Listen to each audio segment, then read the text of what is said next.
बिस्मिल्लाहिर्रहमानिर्रहीम। अस्सलाम वालेकुम मोअज़्ज़िज़ व्यूअर्स।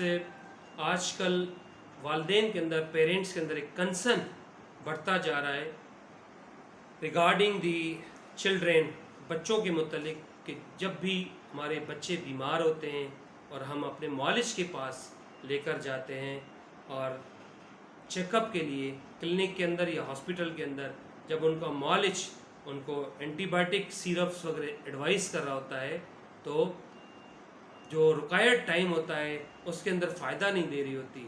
5-5 दिन गुजर जाते हैं, बाज़ औक़ात एंटीबायोटिक का कोर्स कंप्लीट हो जाता है, ख़त्म हो जाता है, उसके बाद भी बच्चा मुकम्मल तौर पे सेहतियाब नहीं होता, इन्फेक्शन स्टिल एग्जिस्ट कर रहा होता है। और इसके बरक्स कुछ साल पहले ऐसा नहीं था। जब भी हमारा कोई बच्चा बीमार होता था और हम मालिज के पास जाते थे, मालिज अगर एंटीबायोटिक वगैरह लिख के देता था तो मोस्टली 1 या 2 डोज के अंदर बच्चा सेहतियाब होना शुरू हो जाता था, या फिर 1 या 2 दिन के बाद बच्चा सेहतियाब होना शुरू हो जाता था। खातर खा फ़ायदा होता था बच्चे को, जिससे पेरेंट्स को भी सेटिस्फिकेशन मिलती थी। ऑब्वियसली बच्चा बीमार हो जाए तो घर में एक परेशानी का माहौल बन जाता है, और अब के ऐसा नहीं हो रहा।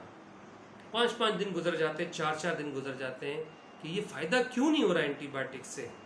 व्यूअर्स, इस कंसर्न को इंटरनेशनली एंटीबायोटिक रेजिस्टेंस कहते हैं। रेजिस्टेंस मीन्स के मज़ाहमत। बॉडी के अंदर जब एंटीबायोटिक्स रेजिस्टेंस करना शुरू कर दें, किसके ख़िलाफ़?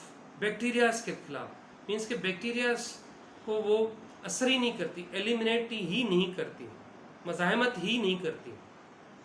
उसकी वजूहात क्या हैं इस एंटीबायोटिक रेजिस्टेंस की? जिसमें मेजर वजह है मिस यूज़ ऑफ एंटीबायोटिक्स। जहाँ एंटीबायोटिक्स की ज़रूरत नहीं हो, चाहे बच्चा हो चाहे बड़ा हो, पेशेंट, उसमें एंटीबायोटिक अगर लिखी जाए या खुद से खाई जाए तो उससे भी रेजिस्टेंस पैदा होना शुरू हो जाता है, एंटीबायोटिक का रेजिस्टेंस होना शुरू हो जाता है। फिर बाज़ औक़ात over use of antibiotics, frequent बार बार एंटीबायोटिक का इस्तेमाल करने से, ज़्यादा एंटीबायोटिक खाने से भी बॉडी के अंदर रेजिस्टेंस पैदा होना शुरू हो जाता है। उससे फिर खातर ख्वाह जो रिक्वायर्ड टाइम होता है उसमें फ़ायदा नहीं होता मरीज़ को। वजूहात में बहुत सारी और भी वजूहात हैं। मिसाल की तौर पे कुछ लोग खुद से मेडिकेशन कर रहे होते हैं। लेट सपोज़ अगर 1 महीना पहले उनका बच्चा बीमार हुआ था और कोई एक्यूट रेस्पिरेटरी इन्फेक्शन हुआ था, और फिर 2 महीने बाद कोई और बच्चा बीमार हुआ, वो पिछली जो है वो जो पैकिंग थी मेडिसिन की, एंटीबायोटिक, वो संभाल के रखते हैं या नुस्खा संभाल के रखते हैं, वही जाके खुद से लेकर और खुद से दवाइयाँ स्टार्ट कर देते हैं बच्चों के ऊपर। एक वजह ये भी है जिससे रेजिस्टेंस बच्चों के अंदर मेडिसिन का, एंटीबायोटिक का होना शुरू हो जाता है। फिर कुछ, जिस तरह आप सब जानते हैं कि हमारे कंट्री के अंदर एक्सट्रीम टेम्परेचर होता है, ख़ास करके गर्मियों में 45 और 50 तक टेम्परेचर जाता है कुछ एरियाज़ के अंदर। क्यों? कि एंटीबायोटिक्स हो चाहे कोई और मेडिसिन हो, उसको मखसूस टेम्परेचर, दर्जे हरारत में रखा जाता है। इवन उसके ऊपर लिखा भी हुआ आता है कंपनी की तरफ से, जो मैन्युफैक्चरर होता है इसके ऊपर लिखा हो, वो लिख भी देता है कि 25 सेंटीग्रेड से लेके 30 सेंटीग्रेड तक, रूम टेम्परेचर तक आप इसको प्रिजर्व कर सकते हैं, रख सकते हैं। जब 50 बाहर टेम्परेचर चल रहा होगा, ऑब्वियसली घरों के अंदर 33, 35 तो एक्सपेक्टेड होता है टेम्परेचर। उससे क्या होता है, जो आपने दवाई बना के रखी हुई है घरों के अंदर, या दवाई बना के नहीं भी रखी, उसका टेम्परेचर आउट हो जाता है। उसका जो, जिसको हम कोल्ड चेन भी कहते हैं, वो चेन टूट जाता है टेम्परेचर का, और उसकी वजह से दवाई, खास करके एंटीबायोटिक, अपनी एफिकेसी लूज़ करना शुरू कर देती है। उसका जो असर होता है वो लूज़ होना शुरू हो जाता है। अगर वो भी दवाई, रखी हुई दवाई पिलाएंगे जो टेम्परेचर आउट होगी, तो भी फ़ायदा नहीं देती। एक वजह ये भी है। फिर बाज़ औक़ात डॉक्टर जब पेरेंट्स को दवाई एडवाइस कर रहा होता है, ऑब्वियसली जब दवाई मरीज़ लाकर चेक कराता है, मैं हमेशा यही कहता हूँ, जब भी आप लोगों को अपना मालिश दवाई लिख कर दे तो आप किसी भी फार्मेसी से ख़रीदें, वापसी लाकर आके उस डॉक्टर को ज़रूर चेक कराया करें। एक तो इसमें डॉक्टर को एश्योरेंस होती है, जो मैंने पैटर्न दवाई ब्रांडेड दवाई लिखी है वो मेडिसिन मरीज़ ने लाके दी है, फिर उसके साथ आपको वो समझा भी रहा होता है कि इसको किस तरह दवाई को बनाना है, क्योंकि ज़्यादातर एंटीबायोटिक के साथ पानी डाइल्यूशन के लिए नहीं आता। खुद से पानी बॉयल करके जो मिक़दार बताई जाती है उस मिक़दार के अकॉर्डिंगली आपको मालिश समझा रहा होता है कि इतना पानी आप उबाल कर इस तरह आपने डालना है, सारा तरीक़ेकार आपको समझा रहा होता है, रिकॉन्स्टिट्यूशन ऑफ मेडिसिन को किस तरह किया जाए।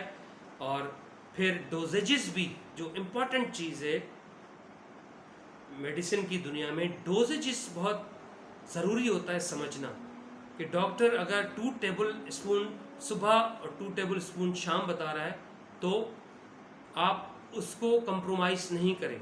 इस पर हिदायत मुआलिज ने जो हिदायत दी है उसके अकॉर्डिंगली, उसके मुताबिक आप दवाई पिलाया करें।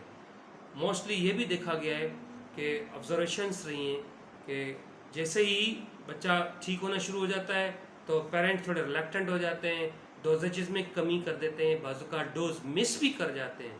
बाज़ औक़ात जब बना रहे होते हैं दवाई और समझते नहीं है डॉक्टर से बनाने का तरीका, और जाके खुद से भी ज़्यादा बाज़ औक़ात उसके अंदर पानी ज़्यादा ऐड हो जाता है, डाइल्यूशन ज़्यादा हो जाती है, उसके से भी मेडिसिन की एफिकेसी कम हो जाती है। नतीजे में बच्चे को जब आप पिला रहे होते हैं तो फ़ायदा नहीं हो पा रहा होता मुकम्मल तौर पे। एंड एक और भी जो इम्पॉर्टेंट वजह है वो है ब्रांडेड। हमेशा जब भी आप अपना मरीज़ बड़ा हो चाहे बच्चा हो अपने मालिश के पास लेकर जाएं, आप उनको ज़रूर बताएं कि डॉक्टर साहब हमें ब्रांडेड दवाई लिखा करें, पैटर्न दवाइयाँ लिखें। क्यों कि जो ब्रांडेड कंपनियां हैं, चाहे वो मल्टीनेशनल है चाहे नेशनल है, उनके पीछे बहुत ज़्यादा प्रोडक्ट के पीछे मेहनत हुई होती है, रिसर्च प्रोडक्ट्स होती हैं।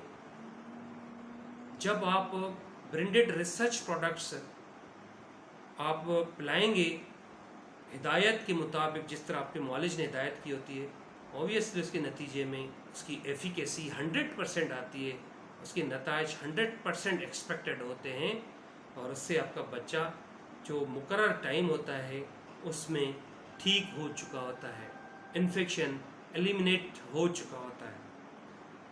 अब ये वजूहात हैं कि एंटीबायोटिक रेजिस्टेंस क्यों होता है। एक तो अपनी सेल्फ मेडिकेशन नहीं किया करें, अपने तौर पे जाके काउंटर पे जाके फार्मेसीज पे जाके दवाइयाँ डिमांड नहीं किया करें। हमेशा डॉक्टर का नुस्खा ज़रूर साथ ले जाया करें। फिर इसके साथ एडिशन कुछ बातें हैं, मिसाल की तौर पे जिस तरह दवाइयों के ऊपर भी लिखा होता है, दवाइयों को बच्चों की पहुंच से दूर रखा करें और इसको आप लाइट नहीं लिया करें। जो ऑब्जर्वेशन रही हैं, दवाइयाँ नीचे बाज़ औक़ात आप लोग रखते हो, कुछ कंपनीज़ ऐसी हैं जो अपनी मेडिसिन्स को चाइल्ड लॉक लगाती हैं। चाइल्ड लॉक लगाने से क्या होता है, बच्चा उसको नहीं खोल सकता। हाँ, बड़ा बंदा खुद खोल सकता है, वालिदैन खुद खोल सकते हैं, उसके ऊपर हिदायत क्योंकि लिखी होती है, उस हिदायत को फॉलो करते हैं, वो उसका कवर जो है ढक्कन खुल जाता है। उस हिदायत को अगर पढ़ेंगे तो उसके अंदर सारी चीज़ें लिखी होती हैं। इससे एक है चाइल्ड लॉक होता है, बच्चे के करीब भी होगी दवाई, नीचे पड़ी होगी और बच्चा उसको खोल नहीं सकता, और ऑब्वियसली जब खोलेगा नहीं तो नुकसान नहीं होता। सो कोशिश किया करें बच्चों की पहुंच से दूर रखा करें। क्यों कि वंस अगर बच्चे ने खोल दी, कुछ दवाइयों का फ्लेवर होता है और फ्लेवर बाज़ औक़ात कुछ कंपनीज़ ने फ्लेवर डाला होता है मुख्तलिफ़ फ्रूट्स का, स्ट्रॉबेरी, ऑरेंज और सारी बनाना वगैरह का, तो बच्चों को क्योंकि फ्लेवर अच्छा लगता है, उस फ्लेवर के अंदर वो पीना शुरू कर देते हैं। सो काइंडली बच्चों की पहुंच से दवाइयाँ हमेशा दूर रखा करें और सेल्फ मेडिकेशन नहीं किया करें। आई होप मेरी वीडियो क्लिप तमाम व्यूअर्स को समझ में आ गई होगी। आप लोगों का शुक्रिया, आप लोगों ने मेरी बात सुनी, और इसी उम्मीद के साथ कि आप अपना और अपनी फैमिलीज़ की सेहत का ख्याल रखेंगे, मैं आप लोग से इजाज़त लूँगा। अल्लाह सबका हामी और नासिर है। Thank you so much. अपने मेज़बान डॉक्टर शहमीर अली मेमन को इजाज़त दें।